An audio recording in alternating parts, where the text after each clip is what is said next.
A shattered radio intercept crackled through the static, the frantic voice of a Luftwaffe pilot, breathless, reporting a new Soviet fighter, like a cobra striking from the sky. Yet the official enemy aircraft lists made no mention of such a plane. A grainy photograph, smudged but revealing a sleek, unrecognizable silhouette, one that did not match any known German or Soviet model, circulated secretly among German intelligence. This was May 1944, deep into the brutal Eastern Front air war. Tomorrow, could the Luftwaffe's top pilots be caught off guard by an aircraft designed in the United States, yet deployed by their Soviet adversaries? What intelligence failure allowed the P-63 King Cobra to emerge as a ghost in the skies? Behind the roar of engines and tracer fire, a hidden piece of the aerial war was unfolding, a story obscured by secrecy and misdirection. The P-63 King Cobra's journey to the Eastern Front was anything but straightforward. Originally developed by Bell Aircraft as an improved successor to the P-39 era Cobra, the King Cobra featured a radical mid-engine design and a formidable 37mm cannon firing through the propeller hub. But the United States Army Air Forces largely rejected the type, citing its limited high-altitude performance. Instead, tens of thousands were diverted under Lend-Lease to the Soviet Union, whose pilots sought every advantage against the Luftwaffe. Soviet commanders saw in the King Cobra a tool to counter German Focke-Wulf 4190s and Messerschmitt Bf 109s, aircraft that had dominated the eastern skies for years. A faded blueprint from Bell's design office, annotated in Russian Cyrillic, reveals the clandestine handover details. Why did Soviet command embrace a fighter that American counterparts largely dismissed? Was this a calculated gamble or desperation masked as strategy? The King Cobra's design was a paradox, advanced yet flawed. Its Allison Vui 1710 engine, mounted behind the pilot, powered a tricycle landing gear and a slim fuselage optimized for speed and maneuverability. Armed with a 37mm cannon and 4.50 caliber machine guns, it packed a heavier punch than most contemporaries. However, the aircraft suffered from limited armor and subpar performance above 20,000 feet, a vulnerability in the high-altitude dogfights prevalent over the Eastern Front. Flight test reports, preserved in Soviet archives, depict a fighter that excelled at low to medium altitudes, but struggled in prolonged engagements. The BUAM, King Cobra's weight distribution and throttle response, baffled many Soviet pilots initially. What hidden design compromises limited this aircraft's true potential? Could the Luftwaffe have anticipated the tactical niches the Soviets exploited with it? Or were they blinded by preconceived notions of American aircraft inferiority? The first recorded combat deployment of the P-63 King Cobra occurred in July 1944 within a Soviet fighter regiment near the Belarusian front. Squadron commanders had low expectations. Many considered it a stopgap until more Yakovlev and Lavochkin fighters became available. Yet the initial encounter changed everything. German pilots reported being surprised by the King Cobra's sudden bursts of speed and its devastating 37mm cannon fire, which tore through armored ground vehicles and fighters alike. Radio transcripts from German command centers reveal confusion and disbelief as multiple pilots described the unseen threat disrupting formations. A weathered map, marked with Soviet advance lines, hints at how the King Cobra's introduction coincided with critical shifts in air superiority. How did a supposedly marginal fighter redefine air combat dynamics overnight? Was this an isolated incident, or the start of a broader tactical evolution? Faced with this unexpected adversary, the Luftwaffe scrambled to adapt. Field manuals were hastily revised to include new engagement protocols against the King Cobra's unique firepower and maneuverability. Pilots were instructed to avoid head-on encounters, given the 37mm cannon's devastating impact. German engineers attempted emergency upgrades to the Bf-109 and Fw-190, emphasizing improved climb rates and heavier armament to counter the King Cobra's strengths. Intercepted communications suggest a growing panic within some squadrons, while others dismissed the King Cobra as a mere nuisance. Yet, despite these measures, the King Cobra's presence altered Luftwaffe tactics on the Eastern Front. Did German command underestimate the Soviet ability to integrate a foreign aircraft so effectively?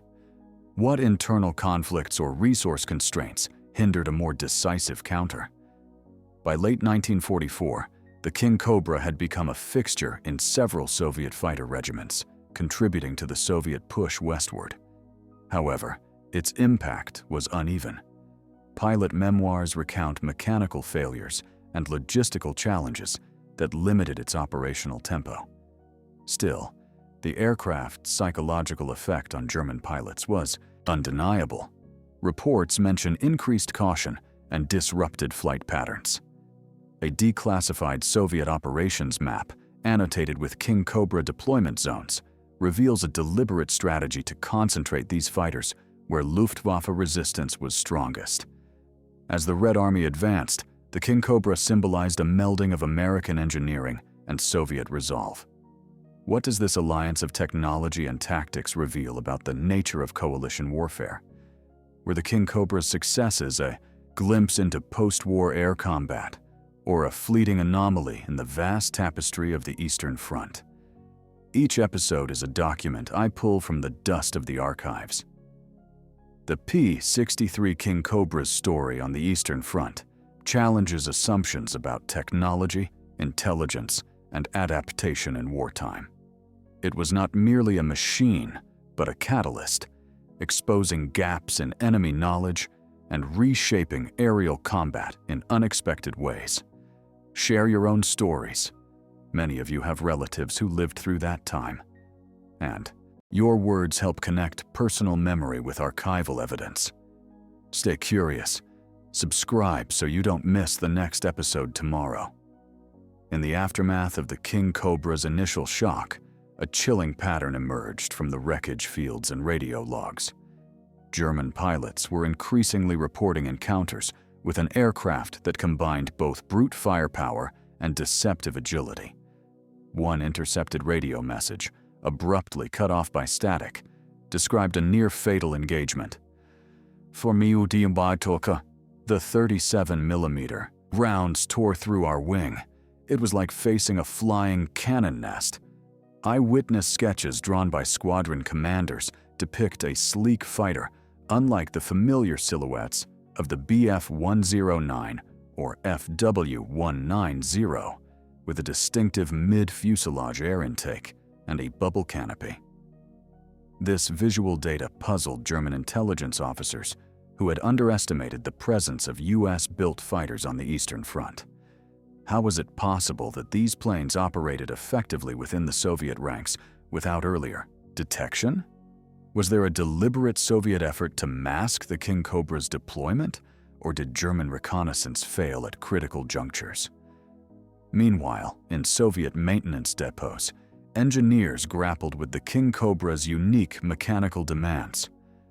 Unlike the more common Yakovlev fighters, the King Cobra required specialized parts and expertise. Its Allison engine, while robust, was unfamiliar terrain for many ground crews.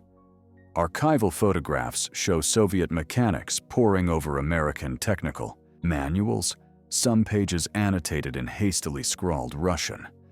Despite these challenges, the Soviets quickly adapted, leveraging their industrial base to produce replacement components and retrain personnel. This quiet logistical revolution remained hidden from German spies, who continued to report the King Cobra as a rare and unreliable oddity. Was the Soviet ability to integrate foreign technology a cornerstone of their evolving air strategy? And how much of this adaptation was known to Allied planners who had supplied the aircraft? The King Cobra's combat records reveal a nuanced portrait of its battlefield role. Far from serving as a frontline dogfighter, the aircraft excelled in ground attack missions and low-altitude interceptions. One declassified mission report details a sortie over the Pripet marshes, where a King Cobra flight decimated a column of German armored vehicles with precise cannon fire, disrupting supply lines far behind the front. The roar of its 37mm cannon became a harbinger of destruction for German forces unprepared for such a threat from the air. Yet, Soviet pilots also noted the King Cobra's vulnerabilities. Its limited fuel capacity and fragile armor made prolonged engagements perilous. A faded combat map, marked with mission zones and loss points, suggests that commanders carefully deployed the King Cobra to maximize its strengths while minimizing exposure. Could this selective use of the King Cobra have contributed to its mystique among German pilots? Was its impact greater in psychological warfare than in pure numbers? German tactical manuals underwent revision as the King Cobra's presence became undeniable. New fighter tactics emphasized avoiding frontal assaults, instead favoring climbing attacks and coordinated group maneuvers to exploit the King Cobra's slower throttle response. Intelligence bulletins circulated warnings about the 37mm cannon's ability to destroy aircraft with a single, well-placed shot. Yet, some Luftwaffe veterans recall frustration at command's slow recognition of the threat, blaming bureaucratic inertia and underestimation of Soviet capabilities. Intercepted correspondence between Luftwaffe field commanders reveals a growing desperation. Our pilots face an unseen adversary. The King Cobra's firepower is unlike anything before. Did internal rivalries within the German command structure delay a coherent response? And how did these tactical shifts influence the broader air war as the Soviets pressed westward? On the Soviet side, the King Cobra became a symbol of technical ingenuity and alliance cooperation, but also a source of internal debate. Some commanders questioned the wisdom of relying on foreign aircraft with complex maintenance needs and limited production numbers. Memoirs from Soviet fighter leaders mention heated discussions about whether to channel resources into indigenous designs or continue integrating Lend-Lease fighters. Yet, the King Cobra's battlefield successes, particularly in disrupting German air superiority, lent weight to arguments for its continued use. A classified Soviet memo from late 1944 highlights plans to expand King Cobra units, despite logistical hurdles and the looming pressure of shifting front lines. Was this an endorsement of foreign technology as a temporary bridge or a strategic pivot toward diversified air power? And how did these decisions influence Soviet post-war aviation doctrine? As winter set in over the Eastern Front, the King Cobra's role evolved amid shifting strategic priorities. Its deployment concentrated around key operational zones where German resistance remained fierce, evidenced by a series of Soviet after-action reports detailing King Cobra sorties supporting infantry advances near Vitebsk. Pilots praised the aircraft's firepower, but lamented frequent mechanical breakdowns in harsh conditions. A surviving flight log, stained and worn, records sorties flown deep behind enemy lines, where the King Cobra's speed and armament proved decisive in disrupting German reconnaissance and supply routes. Yet, the aircraft's limited numbers meant it never achieved mass dominance. What does this tell us about the interplay of technology, logistics, and strategy in wartime? And how might the King Cobra's niche role have shaped perceptions of air power on both sides of the conflict? In early 1945, as the Soviet advance pressed into East Prussia, the King Cobra's presence on the front lines became increasingly conspicuous. Fragment of a German intelligence report, recovered from a crashed reconnaissance plane, detailed an encounter near Königsberg. Unidentified fighters employing heavy cannon fire disrupt our ground support. Pilots describe a Black Cobra striking from unexpected angles.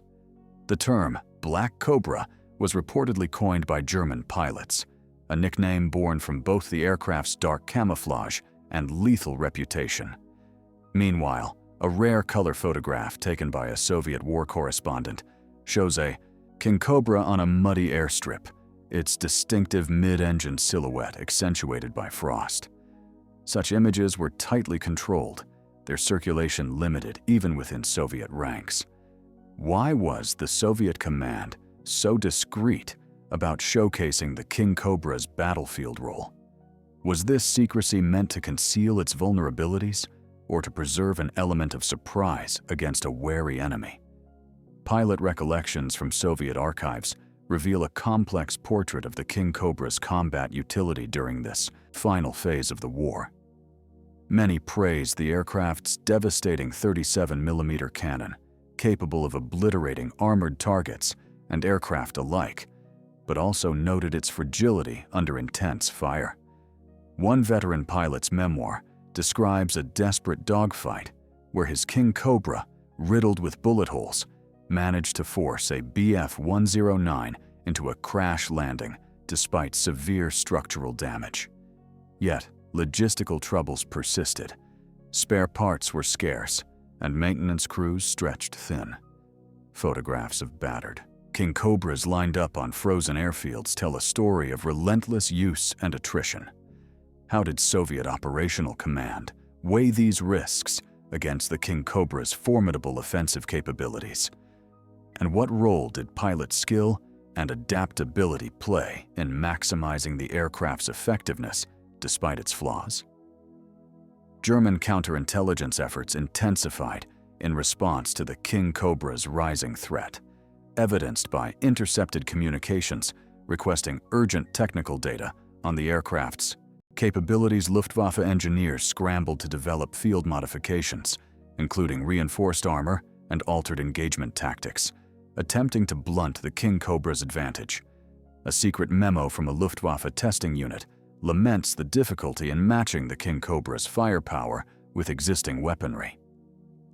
Meanwhile, frontline reports indicate that German pilots increasingly avoided head-on confrontations, favoring hit-and-run attacks or group formations designed to overwhelm the King Cobra's slower acceleration. These tactical adaptations reveal a grudging respect for the aircraft, tinged with frustration. Could the Luftwaffe have mounted a more effective counterattack if intelligence had recognized the King Cobra's deployment earlier? Or was the late-war German military apparatus simply too strained to respond decisively? Behind the scenes, Soviet command worked to integrate King Cobra units into broader air operations, coordinating with more numerous Yakovlev and Lavochkin fighters. A declassified operational directive outlines combined arms missions, where King Cobras provided close air support, capitalizing on their heavy cannon fire against fortified positions and enemy armor. A weathered, hand-drawn map details flight paths and target zones near the Oder River, highlighting the King Cobra's role in supporting the final Soviet push into German territory. However, supply lines for the fighters remained precarious, often hampered by winter weather and disrupted rail networks. This logistical fragility limited the King Cobra's ability to sustain high sortie rates during critical battles. What does this tell us about the balance between technological advantage and operational sustainability? Could the King Cobra have altered the air war's final months more significantly with better logistical support? The psychological impact of the King Cobra on German forces cannot be overstated. Letters from Luftwaffe pilots to their families, preserved in civilian archives, express a mixture of fear and fascination with this unfamiliar adversary. One letter describes the King Cobra as a phantom predator, unpredictable and deadly. German ground troops also noticed the difference. The sudden, heavy cannon fire from above was distinct from typical Luftwaffe strafing runs, causing disarray and panic. A rare audio recording from a Soviet forward observer captures the eerie whistle and boom of 37mm rounds striking enemy positions. How did this fear influence German morale and Combat effectiveness? Was the King Cobra's reputation as much a weapon as its actual firepower? And how did such psychological factors interplay with the harsh realities of the collapsing Eastern Front? As the war drew to a close, the King Cobra remained a paradox, a powerful but limited tool wielded effectively in the hands of resourceful Soviet pilots. Its presence on the Eastern Front challenged assumptions about technological superiority and alliance dynamics. A final, faded photograph shows a solitary King Cobra, its nose cone damaged, parked amidst a field of Soviet fighters at a captured airfield. The image captures a moment of uneasy calm before the war's end, a symbol of innovation, adaptation, and the unpredictable nature of conflict. What lessons did both sides take from this clandestine chapter of air warfare? And how did the King Cobra's brief but impactful service foreshadow the complexities of Cold War aviation? In the immediate aftermath of the war, the King Cobra's legacy hung in the balance. Soviet post-war assessments acknowledged its contribution, but also highlighted its limitations: mechanical fragility, maintenance challenges, and modest high-altitude performance. Yet, the aircraft's combat records and pilot testimonials were carefully archived, their contents classified for decades. Meanwhile, in Western intelligence circles, the King Cobra's Eastern Front deployment became a subject of intrigue and speculation, a reminder of the tangled alliances and technological exchanges that shaped the global conflict's final chapter. A seldom-seen Soviet technical report, recently declassified, praises the King Cobra's firepower and speed, but laments logistical shortcomings that prevented its broader impact. Why did the Soviet Union ultimately phase out the King Cobra in favor of indigenous designs? Was this a reflection of emerging post-war priorities or a lesson learned from wartime experience? The King Cobra's story also reveals a subtle shift in the narrative of the Eastern Front air war, one not dominated solely by Soviet designs or German adversaries, but by a fusion of international technology, political necessity, and battlefield innovation. The aircraft's presence forced the Luftwaffe to confront new tactical realities and exposed cracks in German intelligence and adaptability. Meanwhile, Soviet success with the King Cobra underscored their ability to absorb and operationalize foreign equipment under extreme conditions. Archival footage shows Soviet pilots flying the King Cobra with a mixture of reverence and pragmatism, aware that this American-built fighter was both an asset and a symbol of a complex wartime alliance. How did this blend of technology and geopolitics shape the post-war air strategies of the Soviet Union? And what hidden stories remain buried in the archives, waiting to be uncovered?